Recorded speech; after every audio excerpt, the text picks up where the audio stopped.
Hey everyone, what is going on? I'm Matthew Oliver, and this is Stillwater Alchemy, the podcast, episode 18, Manifesting During Eclipse Season. We're going to be talking about all the ins and outs of why one may not or may choose to manifest during eclipse season. So let's dive in, shall we?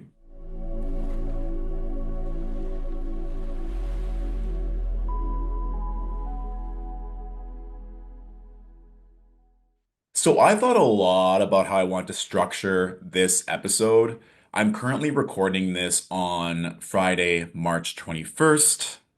I got a lot of messages this week about apparently other astrologers stating to other humans that one should not manifest during eclipse season. I want to break this down step by step because one, astrology is a mercurial discipline, a mercurial art form. So with Mercury, of course, there's going to be lots of different teachers, lots of different languages, lots of different interpretations, lots of different opinions on what we should do, right? That's number one. Number two, it depends what branch or what field of astrology that astrologer is studying. Because we have Hellenistic astrology, we have medieval astrology, we have Vedic astrology, we have Chinese astrology, and within each of those fields and disciplines, there's going to be a plethora of teachers and experts and students all finding their way through the material, especially when it comes to potent activations and transits like eclipses. I personally am versed in Hellenistic astrology and timing techniques. That's what I specialize in. So again, if you are watching content or studying under someone that studies a different branch of astrology, take that into consideration always in what you are consuming and what you wish to tune into. Also, even within Western Hellenistic astrology, many astrologers have many different opinions on various things, even let's say house systems. There's always big debates on what the most commonly used or the most accurate predictive house system is. Some say whole sign, some say Placidus, and then there's the equal sign and Regiomontanus. Like there's just so many different ways you can even just break down the house system. And every astrologer is, of course, going to base their opinion and their beliefs on what they have studied, on what they have collected evidence for based on their own practice. And that's something as well, coming from an academic background and doing multiple studies and doing all this research and studying research articles, is that for me, it's hard when someone gives a definitive yes or no that you can never do this or you should always do that. Because I'm like, okay, well, where's the evidence? Where is the research? Have you personally, said astrologer, done this or done that? Or are you just stating this because that's what a teacher told you? And just because a teacher taught that, that's one thing. But me personally, I like to actually sometimes become the archetype of mad scientist and actually use this energy. For example, there was one time during a lunar eclipse, and it was visible where I was living at the time. And I looked and I just wanted to look at this lunar eclipse. I was going through a lot in that period of my life, and just seeing it just felt like this end was coming to a close, that it wasn't going to be as challenging, as difficult, as heavy. And the next day, I was talking to one of my other friends who studies and has been consumed with Vedic astrology, and they were saying, oh, you should never, ever, ever look at a lunar eclipse in the sky. You should never look directly at it. And for me, I even still like, as I'm speaking right now, thinking back to that time, I felt it so comforting almost to feel like that time in my life was coming to a close, and me being able just to look at that eclipse was like this portal energy of me moving timelines. So that's completely valid if that's what my friend believes and that is what they do and that's what they also disseminate in terms of letting other people know that that is a commonly held belief in Vedic astrology. Fantastic. But in that moment, for me, I wanted to have that experience during that lunar eclipse, which I'll never forget because it was a very distinct point in my life. So that's what I'm saying, is that any astrologer, any doctor, any teacher, any expert can say something, but I want you to be able to have your own discernment on whether or not that makes sense for you and where those boundaries can be softened when needed. Okay. So let's now also talk about eclipse season. So eclipse season starts when the sun is within 18 degrees of one of the nodes. So if we're looking at 18 degrees on either side of the node, that's what, 36 degrees. Each zodiac sign has 30 degrees. So we know that eclipse season is going to be comprised of about 5 weeks, right? And we have eclipse season twice a year. So 5 plus 5 is 10. So that's 10 weeks of the year that if you believe that you should never manifest, throughout the entirety of a calendar year, you're saying basically 20% of the year that you shouldn't be manifesting. And if that's something that you want to believe and that you don't want to manifest, you don't want to tune into a specific frequency, you don't want to pray, you don't want to cast any spells, that is your choice. I'm not saying you don't have to do that. What I am saying is it is likely that at some point across your life that you probably had at least one birthday during an eclipse season. And birthdays, in my opinion, and astrologically speaking, are really potent days for manifesting, for tuning yourself into a specific frequency on what you want to bring forth into that year. And there are also other points in the year based on our own personal practices, our own spiritual devotions, our own religious beliefs that hold significant power. So I implore you to go back to certain times where you maybe were manifesting or you did a very potent ritual and did that fall during eclipse season? And if it did, then you've already debunked a notion of you should never quote unquote manifest during an eclipse season, right?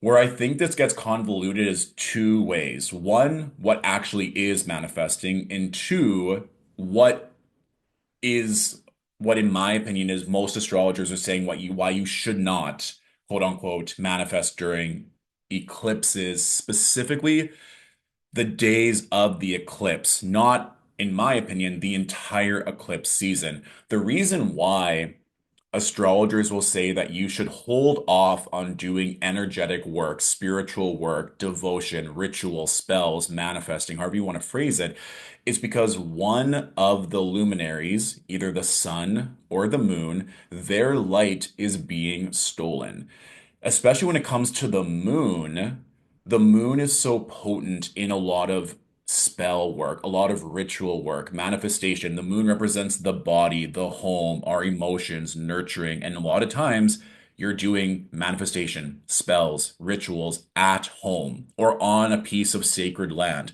So if the moon's light is stolen, is swallowed, is eclipsed, then you don't have the energy of the moon throughout that ritual to support whatever you're trying to create, right?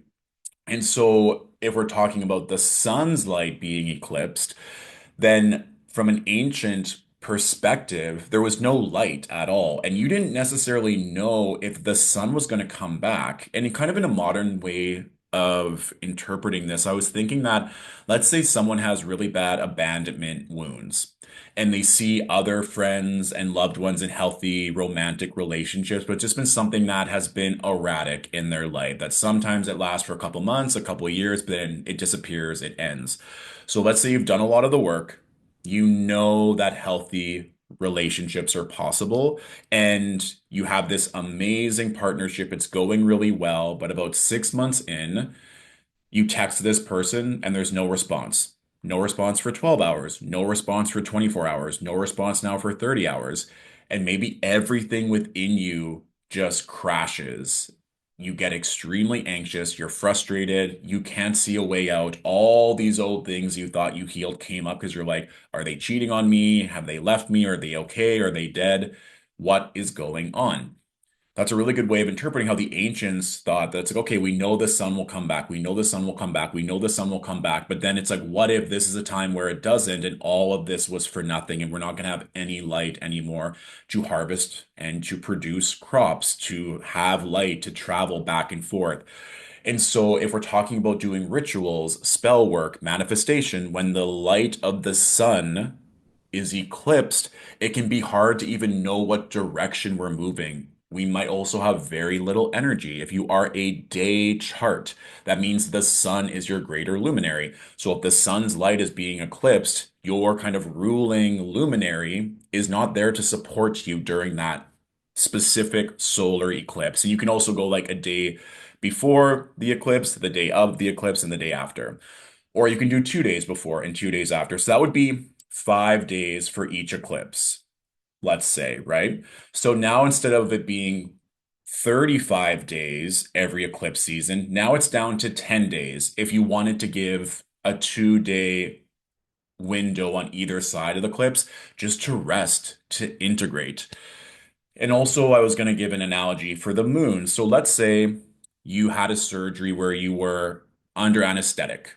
So it wasn't local anesthetic, it was full body. I'm not sure if any of you have had that experience, but it's really wild of just when I had to get my jaw broken, which was actually in and around this time, March, many moons ago. But you just like all this prep, a little bit of stress, a little bit of anxiety because you don't know what's going to happen. The surgery has some risk involved. And then you go under, you come back up, you're so swollen, like your family's looking at you.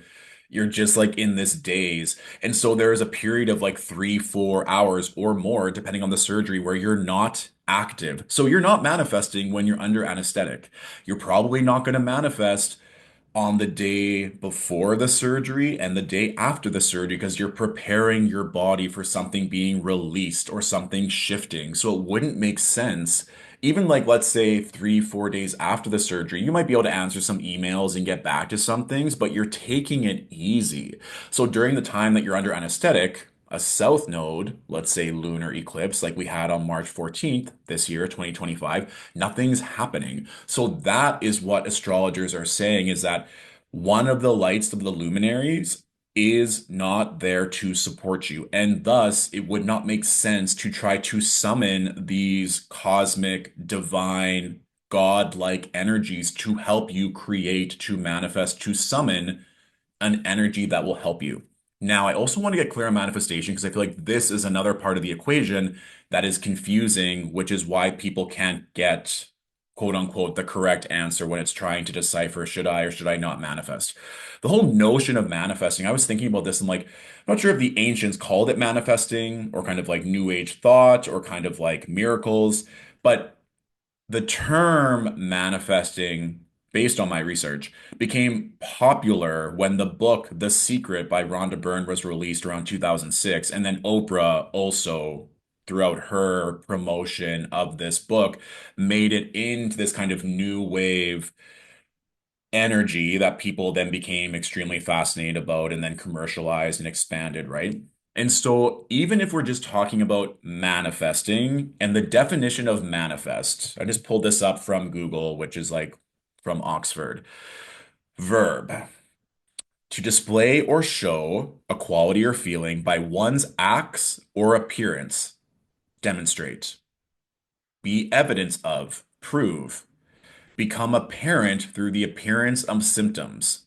Or if we're talking about a ghost or a spirit, to appear. So we're talking about displaying something, proving something, becoming apparent through the appearance of something, to appear. So let's say you're manifesting a coffee and you want a free coffee. You want a free coffee from your favorite coffee shop. And you're like, I'm just going to manifest that someone from work is going to bring me my favorite coffee. Done. You walk out the door. Maybe you go to the gym, go to the workplace, and then your boss is like, hey, you've been doing such an incredible job. I know your coffee order. Keep up the good work. It's like, great.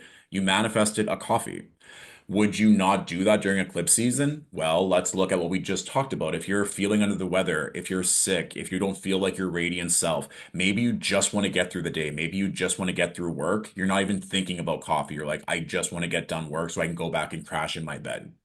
Or if you just got out of surgery, you're like, I can't even have caffeine. I'm just going to stick to water and like be kind to my body as this anesthetic works its way out of my system. So you're probably not concerned with trying to prove or trying to summon something at that time.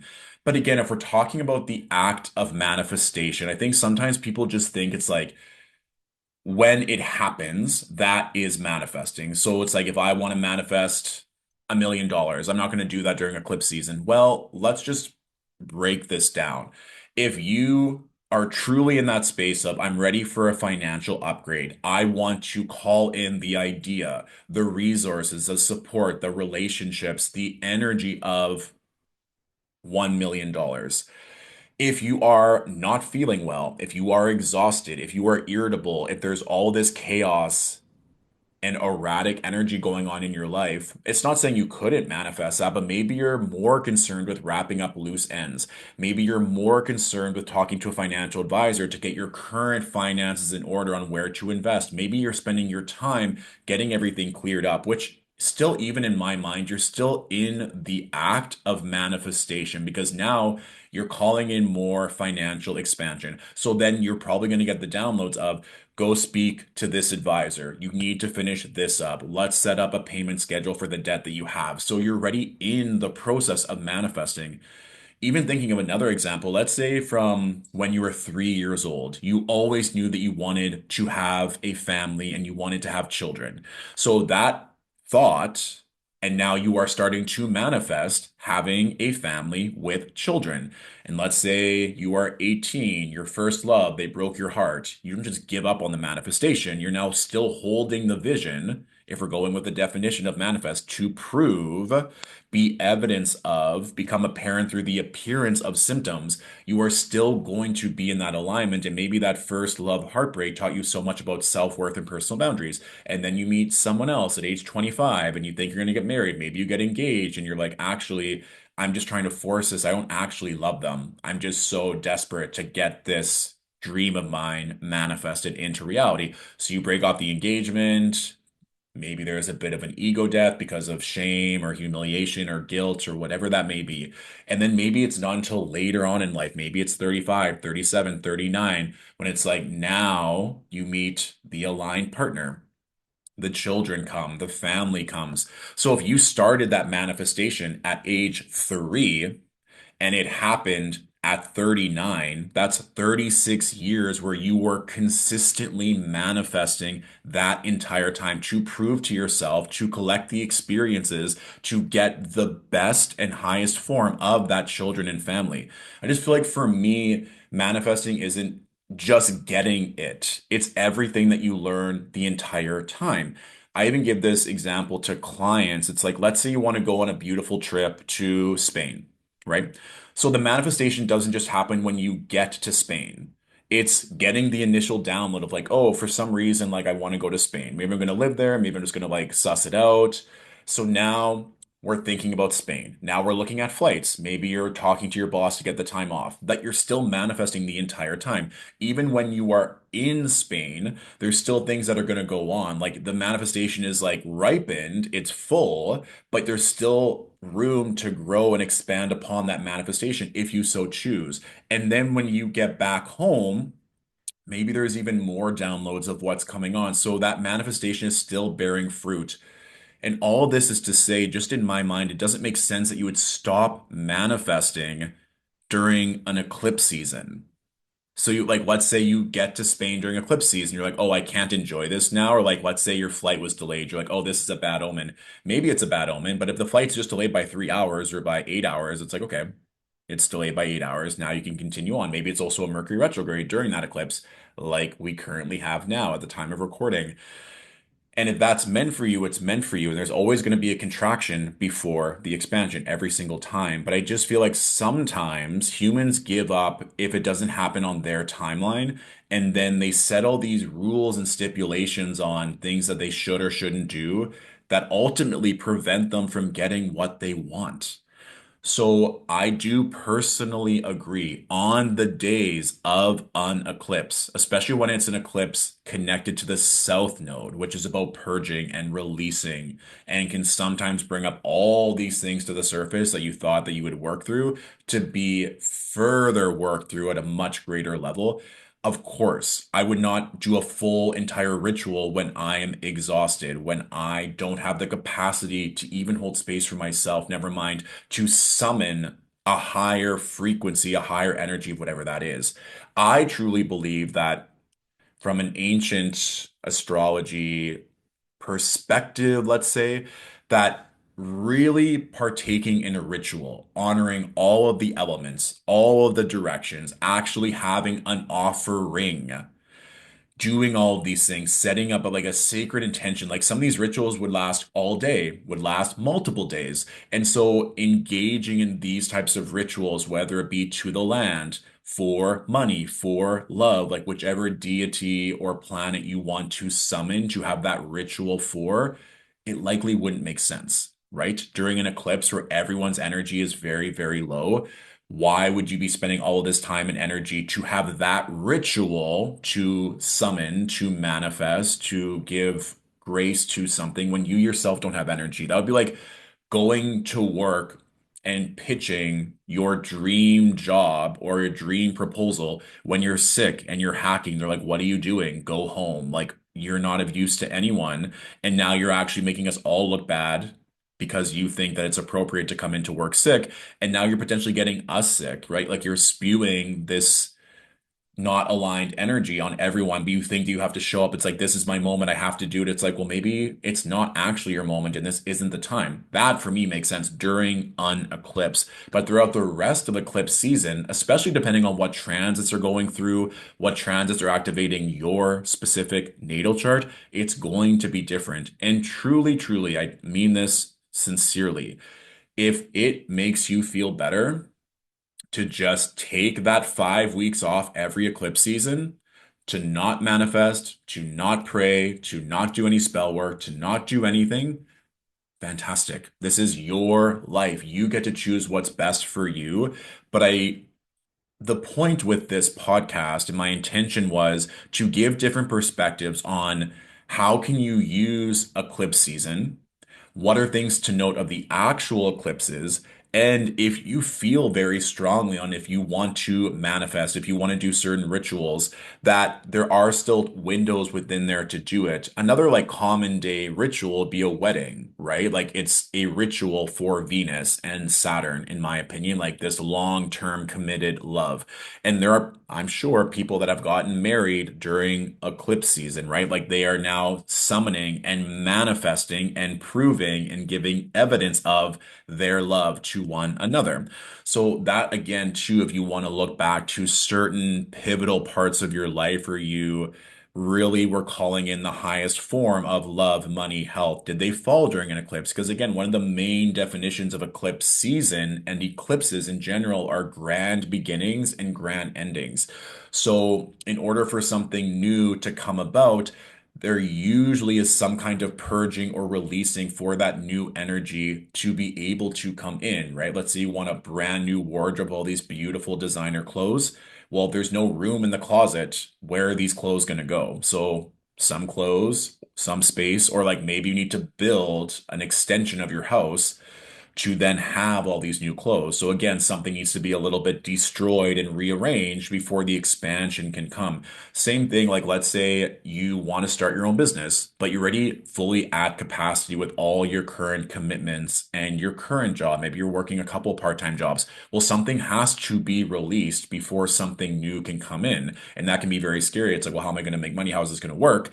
But that's part of eclipse season. So if you've been manifesting financial abundance and you keep getting that intuitive ping, it's like you need to start your own business, you need to start your own business, you need to start your own business. And so, well, I can't manifest, I can't do this during eclipse season. Well, maybe during eclipse season is the perfect time to let go of some obligations to then make space for you starting your own business. And I see this so many times with clients and even in my own personal life and my friends and acquaintances and people in my community where like it's textbook, pardon me, during eclipses where it just happens over and over and over and over. So I just kind of giggle when people slide into my DMs or they have all this anxiety about what they can and cannot do around manifestation. It's like, first of all, you're obviously in your head. Second of all, what branch of astrology is that astrologer studying and teaching? Third of all, are they actually an astrologer or are they just trying to gain clout and favor by fear mongering and putting a shocking title to gain views?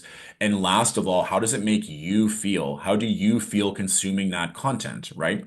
It's like if you go to this restaurant that your friend recommends and you eat the food and it makes your stomach sore. and then you get sick and your friend's like, let's go back next week. It's like, well, that food didn't work. And maybe it was a one-off, but maybe you're like, that energy did not feel good in my body. Same thing with knowledge, same thing with love, same thing. It's just energy. So if you are consuming something and it doesn't make sense, you don't necessarily need to go and freak out about it, but just kind of sit with that and being like, does this make sense? Or do I want to get a second opinion? Or do I want to experiment on this on my own so I have my own take on this energy? And I also am sure all of you can integrate and sit with this, and that there have been times in your life where you didn't trust your intuition and trusted everyone else, and it led you astray. And then when you fully trusted your intuition, even though everyone around you was like, that's crazy, that's weird, what are you talking about? That you actually got everything you wanted and more. And it is scary when you're the only one that holds that belief. And there can be a fear of reproach or abandonment or ridicule or judgment. But at the end of the day, it's your life, it's your body, it's your manifestation, it's your spell work, it's your ritual work, it's your prayer. In my reality, it just would not make sense to not pray, to not believe in magic, to not be able to summon beautiful energies at any moment, while also being aware that on the days of eclipses, yes, there might be less energy, but that doesn't mean I still can't receive even in the middle of the storm. So let me know how that resonates. If there's any additional questions, feel free to let me know. I'm happy to do a part two or answer the questions in the comment section if you are watching this on Stillwater Alchemy's YouTube page. And if you need anything else, you know where to find me. I'm going to be at the Alchemy Point, Stillwater Alchemy's online community. Members have access to me. There's a plethora of spiritual and astrological resources, including frequently asked questions that I get a lot of, plus transit outlines every week. There's a prominent transit, so you can integrate and grow your own astrological knowledge. Plus, live astro hours every month, custom meditations. There's a lot of good stuff in there. So I'll put the link for that in the description below. And if you want any one-on-one coaching, readings, services, you can find all of that on Stillwater Alchemy's website as well. So I'm wishing you a beautiful day, and I'll talk to you soon. Mwah! Bye.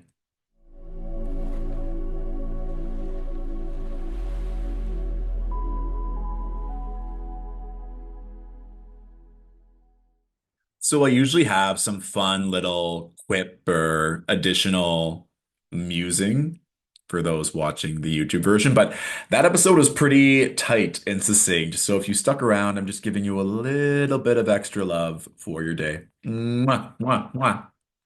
Bye.